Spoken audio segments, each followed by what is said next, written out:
할렐루야 샬롬하고 우리 인사합니다. 할렐루야 샬롬 샬롬 샬롬 샬롬 샬롬. 하나님 사랑합니다. 여러분 주 안에서 사랑합니다.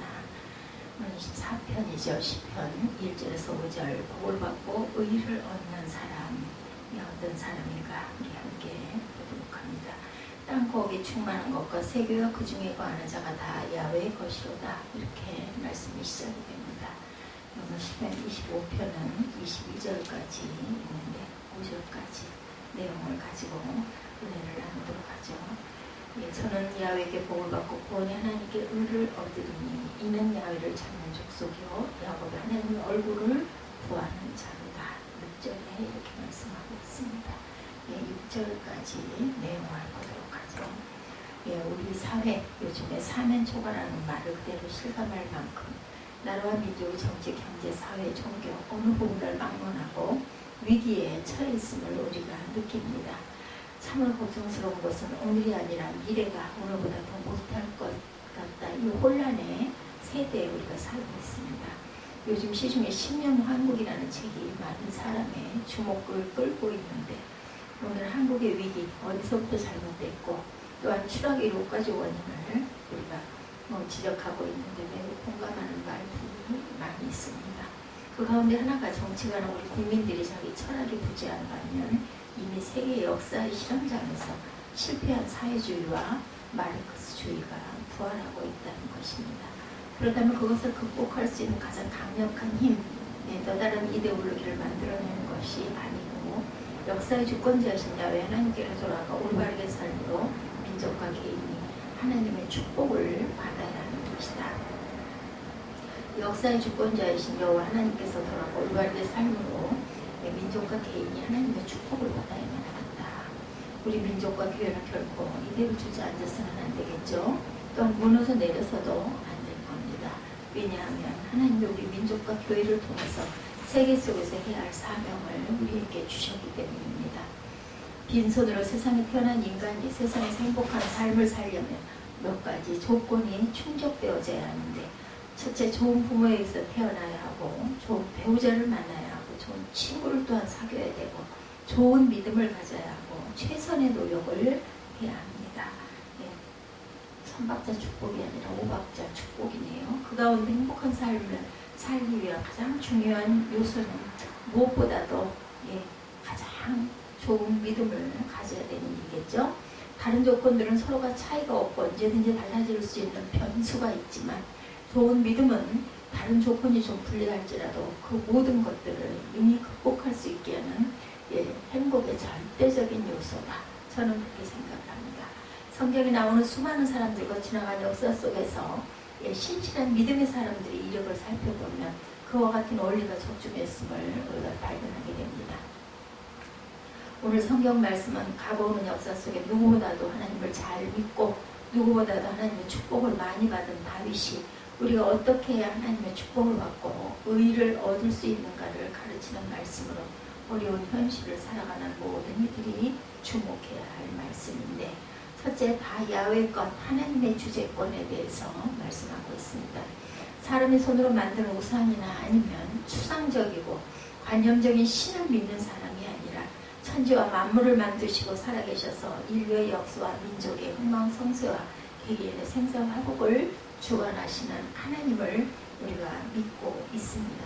사무엘상 2장 6절에 야훼는 죽이기도 하시고 살리기도 하시며 음부에 내리기도 하시고 올리기도 하시는도다. 야훼는 가난하게도 하시고 부하게도 하시고 낮추기도 하시고 높이기도 하신다. 이렇게 말씀하고 있습니다. 그와 같은 축복을 받은 사람이 어느 누굴까? 라고 묻는다면 우리 중에서도 그 사람이 바로 접니다 라고 자신있게 말할 사람들이 많이 있을 것입니다. 그러나 객관성 있게 성경에 소개된 인물 가운데 누구보다 하나님의 축복을 크게 받은 사람이 있다면 바로 오늘 시편 기자 다윗일 것입니다. 그 이유는 흔히 사람들이 축복의 대명사로 여기는 부귀 권세 또한 그 영적인 면에 있어서 다윗만큼 하나님의 축복을 많이 받은 사람이 거의 없다고 봅니다. 가장 많이 받지 않았을까? 한국 사람과 중국 사람과의 두드러진 차이 중에 하나는 한국 사람은 좀 돈이 있으면 큰 집, 큰 차, 사치한 생활을 통해서 겉으로 과시하려고 하죠. 드러내려고 하지만 중국 사람은 아무리 돈이 많아도 다른 사람과 똑같이 평범한 생활을 하기 때문에 잘 모른다고 그러죠. 그래서 그런 사람들을 알부자다 이렇게 이야기를 한다고 합니다. 성경에서 그와 같은 사람을 찾는다면 솔로몬은 부귀 권세를 드러내는 일을 위해서 평생을 살았다면 다윗은 누구보다 더 많은 부귀를 하나님께 드린 그런 알부자였습니다. 다윗의 평소 생활을 보면 부귀 권세를 탐한 사람이 아님에도 불구하고 그가 얼마나 하나님의 축복을 많이 받은 사람이었는가 하는 것을 우리가 알 수가 있는데, 목동의 신분에서 왕이 된 것 말고도 말년에 하나님의 성전 건립을 위해 바친 재물의 양을 보면 그가 얼마나 부자였었는가를 우리가 짐작할 수가 있습니다.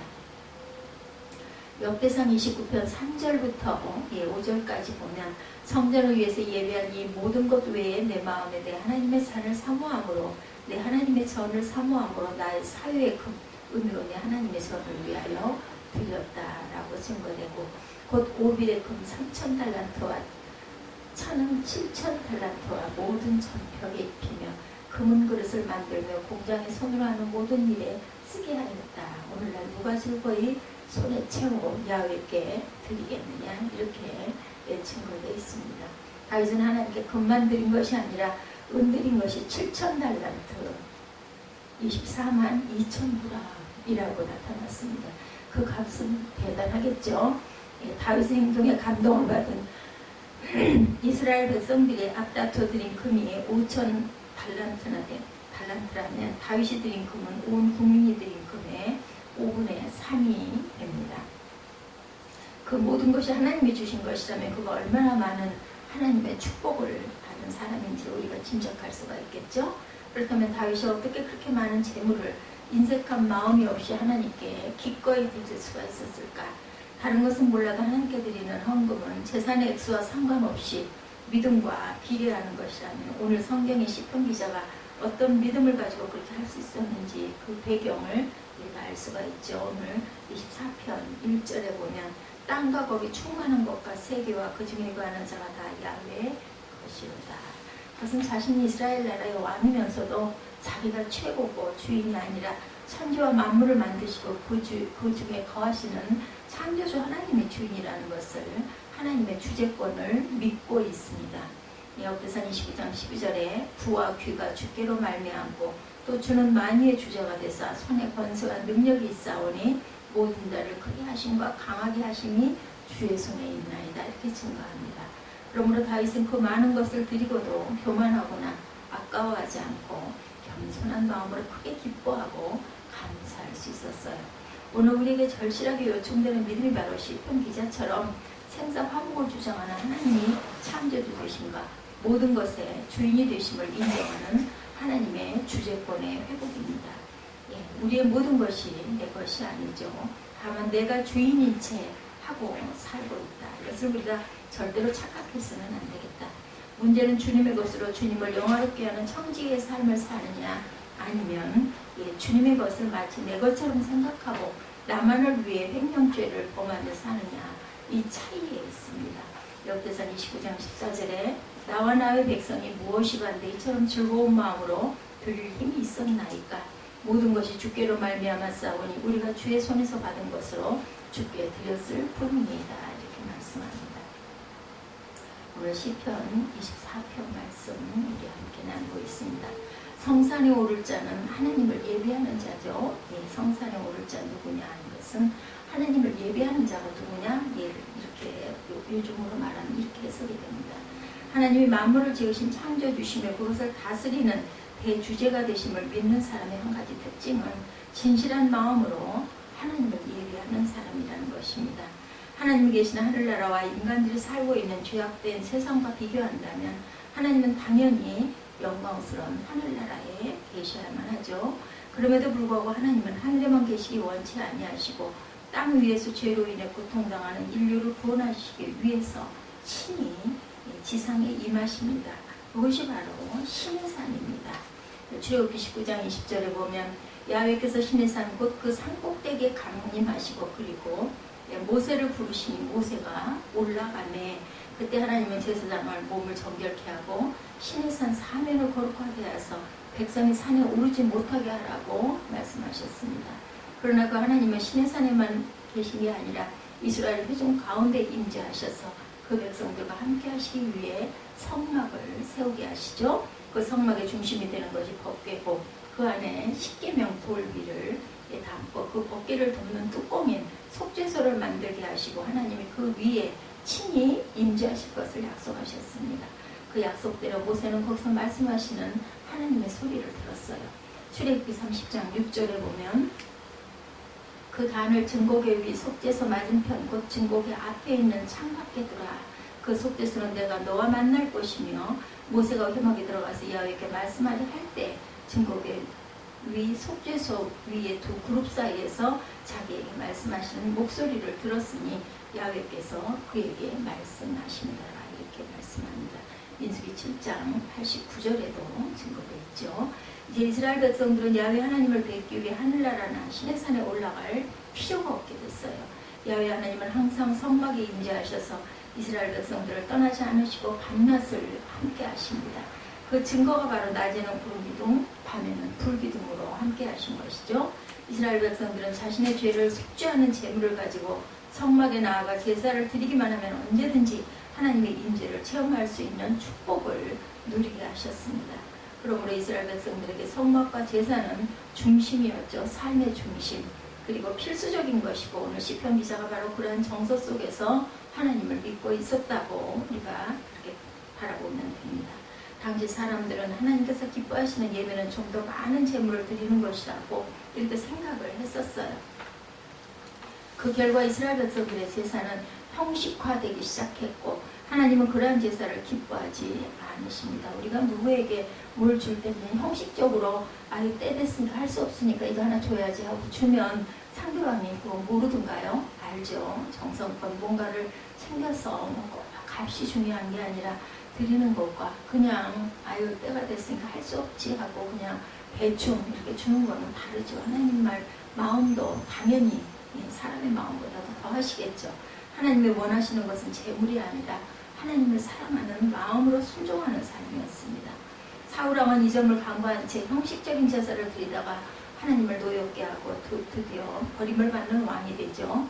사무엘상 15장 22절에서 23절에 보면 순종이 제사보다 낫고 듣는 것이 순양이 기름보다 나으니 이는 거역하는 것은 사술의 죄와 같고 완고한 것은 사신 우상에게 절하는 죄와 같음이라 이렇게 증거되어 있습니다. 왕이 야훼의 말씀을 버렸으므로 여호와께서도 왕을 버려 왕이 되지 못하게 하셨나이다. 다윗 왕은 이 점을 깨달고 하나님께 형식이 아니라 마음을 드림으로 기쁘시게 하여 복을 받고 의를 얻은 왕이었습니다. 반대가 되죠. 시편 24편 3절 야훼 산에 오를 자 누구며 그 거룩한 곳에 설 자가 누구고 곧 손이 깨끗하며 마음이 청결하며 뜻을 허탄한 데 두지 아니하며 거짓 맹세치 아니하는 자로다. 여기서 여호와의 산에 오른다는 말씀이 하나님께 나아가 예배하는 것을 뜻한다면 나머지는 예배자의 다른 자세를 가르치고 있습니다. 가난하거나 부유하거나를 막론하고 하나님이 정말 창조주 되신가 만물의 대주자가 되심을 믿고 인정하는 사람과 정반대로 자기가 주인위를 착각하며 사는 사람과는 근본적으로 다르죠. 하나님께 대한 올바른 예배 자세가 온전하려면 이렇게 정말 창조주 되심을 믿는 그 마음, 그러다 보면 우리가 함부로 행동하게 되지 않죠. 겸해하는 마음이 듭니다. 몸과 마음이 청결한 자죠. 손이 깨끗하고 마음이 청결한 자는 죄가 없는 의로운 자를 뜻한다면 과연 세상에 그런 사람이 어디 있겠습니까? 만물보다 부패한 것은 인간의 마음이라고 하였습니다. 하나님께 거룩한 산제사를 드리기 원하는 자는 손뿐만 아니라 마음밭도 청결해야 되겠죠. 그래서 우리는 매일매일 마음을 닦아야 됩니다. 우리가 몸을 닦듯이. 그러므로 예배자는 먼저 죄악으로 더러워진 손과 마음을 그리스도의 보혈로 깨끗이 씻어 거룩게 함을 받아야 됩니다. 그래서 우리 한 달에 한 번씩 성찬도 드리죠. 허황된 것을 또한 버리는 자여야 되겠다. 뭔가 마음을 깨끗하게 청결하게 하는 자, 허황된 것을 버리는 자. 가장 허황된 것은 바로 우상입니다. 세상에서. 하나님을 예배하는 자는 하나님의 미워하시는 우상과 더불어 헛된 욕심과 교만을 버리고 겸손하여져서 우리 삶 속에 확실한 승리를 보장하시는 여호와 하나님만을 의뢰하고 살아가야 되겠다.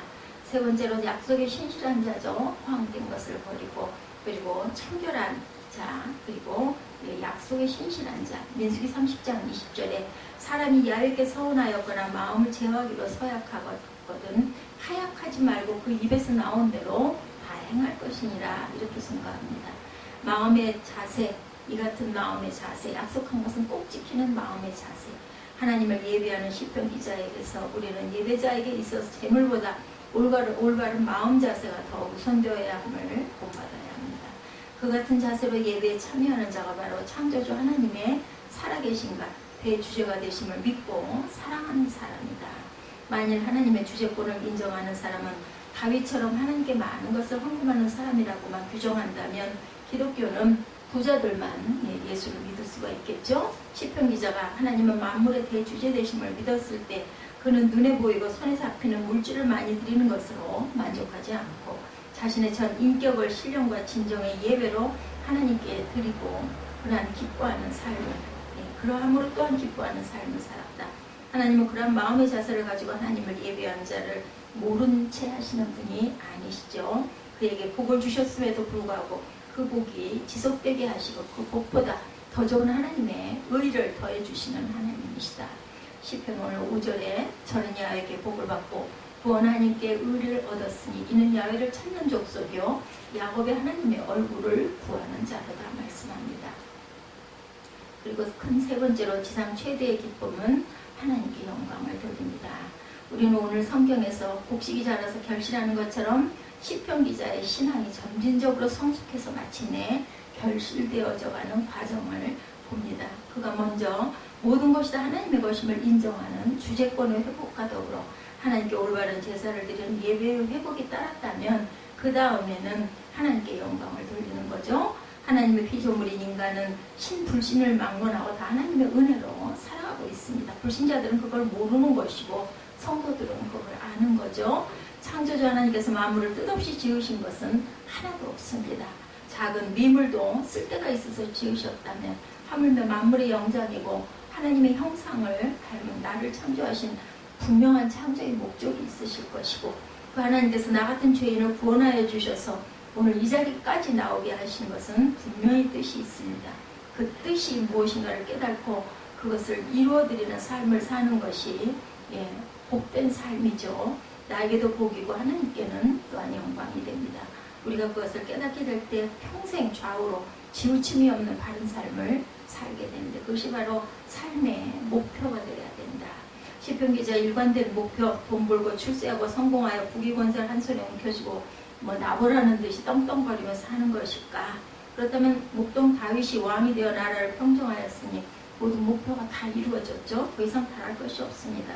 그런데 시편 기자의 일관된 목표는 그런 것이 아니라 목동이든지 왕이든지 가난하든지 부유하든지 어떤 처지에서도 오로지 하나님께 영광 돌리는 것을 삶의 목적으로 삼았습니다.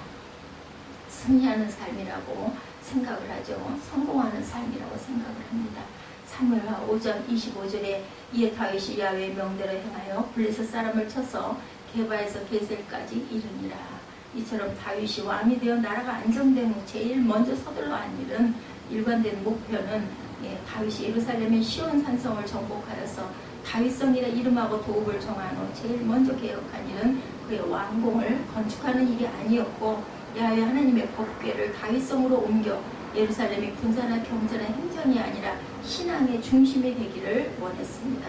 다윗은 그것만으로 만족하지 않고 나라가 안팎으로 견고하게 되었을 때 제일 먼저 하나님의 성전을 건축하고자 한 것도 그의 일관된 목표가 하나님의 영광에 있었다는 것을 우리가 알 수가 있습니다. 성경은 많은 성경학자들의 견해를 빌리면 다윗이 야훼 법궤를 다윗성으로 옮기는 작업을 하다가 실패했죠. 첫 번째, 포기하지 않고 재도전하여서 결국은 성공했을 때 기뻐서 부끄러운 줄 모르고 아이처럼 춤을 추었다. 이렇게 증거되죠. 사무엘하 6장 14절이죠. 야훼 앞에서 힘을 다하여 춤을 추는데 옷을 입었더라. 다윗과 온 이스라엘 족속이 즐거이 부르며 나팔을 불고 야훼 궤를 메어 오니라. 오늘 성경은 다윗이 왕이 되어 백성을 다스리고 영토를 확장하고 나라를 부강하게 하는 일도 중대했지만 하나님께 영광 돌리는 일을 지상 최대의 목표로 삼고 있음을 우리가 봅니다. 7절에 보면 문들아 너희 머리를 들지어다 영원한 문들아 들릴지어다 영광의 왕이 들어가시리로다. 영광의 왕이 누시뇨 강하고 능하신 야훼시오 전쟁에 능한 여호와시로다. 문들아 너희 머리를 들지어다 영원한 문들아 들릴지어다 영광의 왕이 들어가시리로다. 이렇게 증거되어 있죠. 이런 것처럼 하나님께서 영광의 왕 우리에게 영원한 문이 되시는 하나님 예수 그리스도 다윗은 하나님의 법궤가 다윗성에 들어가는 것이 아니라 바로 영광의 왕이시고 영원한 왕이신 여호와 하나님께서 다윗성으로 들어가신다 이렇게 생각을 합니다. 그러므로 모든 문들이 활짝 열어제끼고 그 영광의 왕의 입성을 환영하고 영광을 돌려야 할 것을 노래하고 있죠. 우리가 이 시편은 찬양으로 많이 부릅니다. 시편 기자는 하나님의 주재권을 인정하는 것만으로 신앙이 다 된 것으로 여기지 않고 성막에 나아가 제사를 드리는 것만으로 만족하지 않고 하나님을 자기의 성 안으로 모시기를 원하고 그가 얼마나 하나님을 사모하는 열정에 붙어있는가 하는 것을 우리가 알 수가 있었습니다. 자신이 왕이었음에도 불구하고 자기를 높인 것이 아니라 야훼 하나님만을 영광의 왕이요 영원하신 왕이신 하나님께 모든 승리의 영광을 돌리고 높이고 있습니다. 하나님에 의해 창조된 모든 피조물들은 그에게 영광을 돌려야 할 의무가 있었습니다. 그리고 그들 모든 피조물들은 오직 하나님의 영광을 드러낼 목적으로 창조되었고 또 존재한다 이렇게 생각을 하죠. 하나님의 영광을 드러낸다는 말은 구체적으로 하나님의 영광이란 말의 뜻은 우리의 관심과 일생의 사명이 하나님을 기쁘시게 하는 것에 있다는 겁니다. 하나님께 영광을 돌리지 못하는 삶은 그것은 피조물로서 하나님처럼 섬기는 패역한 우상 숭배자 이 모두가 존재할 가치가 없는 자다 이렇게 생각을 하십니다. 세상에 복 있는 사람은 국위 권세가 있고 높고 높은 지위에 있고 이런 사람이 아니죠. 패역한 세상에서 악인의 꾀를 쫓지 않고 죄인의 길에 서지 않고 오만한 자의 자리에 앉지 않고 주야로 야훼의 율법을 묵상하는 사람이다. 시편 1편에서 이렇게 증거되죠. 저는 야훼에게 복을 받고 구원 하나님께 의를 얻으리니 시편 24편 6절입니다. 이는 야훼를 찾는 족속이요 야곱의 하나님의 얼굴을 구하는 자로다. 지금까지 우리가 살펴본 말씀은 야훼를 찾고 하나님의 얼굴을 구함으로 야훼께 복을 받고 구원 하나님께 의를 얻는 사람 무엇을 하고 살아야 하는가 하는 것을 가르치고 있습니다. 예배하고 하나님께 영광을 돌리는 삶을 살아야 되겠다는 거죠. 그래서 오늘은 항상 하나님께서 우리에게 이 기쁨을 주시는 모든 것들 삶의 우리의 목표가 하나님께 영광을 돌리는 삶이다. 그 하나님이 내 마음의 성전에 모시고 우리가 언행 심사 일거수일투족을 통해 하나님께만 영광을 돌리고자 살고자 하는 사람에게 메마름이나 다음이 없는 하나님의 축복이 임하고 구원의 하나님의 의를 얻는 그런 축복 저와 여러분에게 그 축복이 오늘도 임하셔서 승리하는 하루가 되시기를 주님의 이름으로 축복합니다.